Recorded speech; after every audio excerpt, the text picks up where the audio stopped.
if the media are defining collusion as President Trump's team being willing to accept potentially beneficial information from Russia in the 2016 election, all future cable news analysis on the issue should include a disclaimer. Hillary Clinton's campaign did precisely the same thing and more. There is no real consensus about what any collusion between Trump's campaign and Russia would have entailed, which is helpful for Democrats and self-interest-driven Republicans like Sen.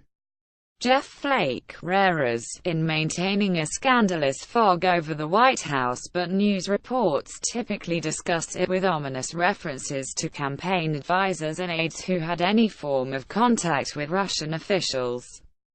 We know that the president's eldest son Donald Trump Jr., son-in-law Jared Kushner, and former campaign manager Paul Manafort met in summer 2016 with a Russian lawyer who said she had information that Kremlin-connected individuals were funding the Democratic National Committee.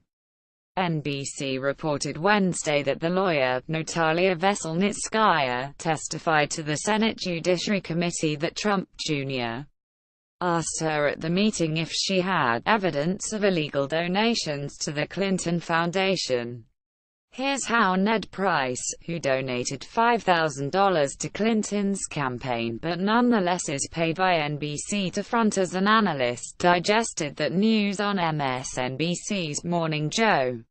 Throughout the campaign we saw something that could be termed collusion in plain sight, whether it was Donald Trump during the summer asking Russia to release those emails, or Donald Trump in the final month of the campaign alone referring to WikiLeaks some 163 times, commanding his followers to go check out all of the documents that the Russians had pilfered from John Podesta, the DNC and other sources. So, this is not at all surprising that Donald Trump Jr. was asking Natalia Veselnitskaya about dirt on the Clinton Foundation.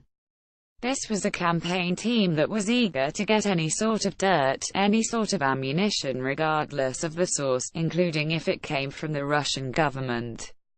It's not collusion in plain sight for Trump to have sarcastically called on Russia to release the emails Clinton deleted and that federal investigators wanted. If it is, what is it called when a sitting U.S. president tells his Russian counterpart that he'll have flexibility to discuss missile defense after his re-election, as Barack Obama did in 2012? Actually, the New York Times described that incident as a private moment of political candor, so I guess that's that. It's not collusion in plain sight for Trump to have talked at his campaign rallies about the hacked emails WikiLeaks published on such an obscure platform called the Internet. In fact, it's a good thing he told voters where to find the emails, otherwise they might have missed that they were also referenced in reports in every major newspaper. The dumbest part of Price's analysis is the bit about the Trump campaign having been so eager to get any sort of dirt, any sort of ammunition regardless of the source, including if it came from the Russian government. When a campaign is eager to get any sort of dirt on its opponent, that is otherwise known as opposition research. And in this case, wherein the campaign would take any sort of ammunition, including if it came from Russia, Clinton's team is guilty of the same offense and then some. Clinton's campaign circulated the so-called Trump dossier, which is largely based on claims by paid anonymous Russian government officials to journalists during the general election.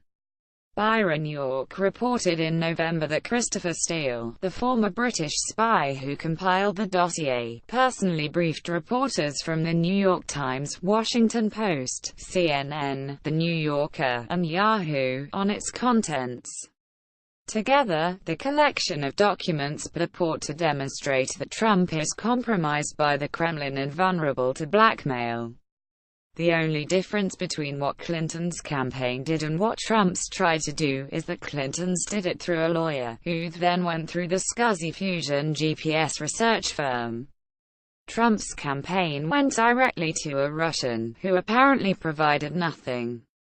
Clinton's campaign paid a lawyer, a former spy, and Russian officials to gather a dossier that claimed, among other things, that Trump had prostitutes urinate on his hotel bed while he stayed in Russia. It's almost like the Clinton team was involved in some scheme, a conspiracy, or, what's the word I'm looking for? Collusion. It's supposed to be a scandal that Trump Jr. asked the Russian if she knew anything about the Clinton Foundation. It's not, but if NBC is going to pay its analysts to say it is, everyone should know that Clinton's campaign did much worse.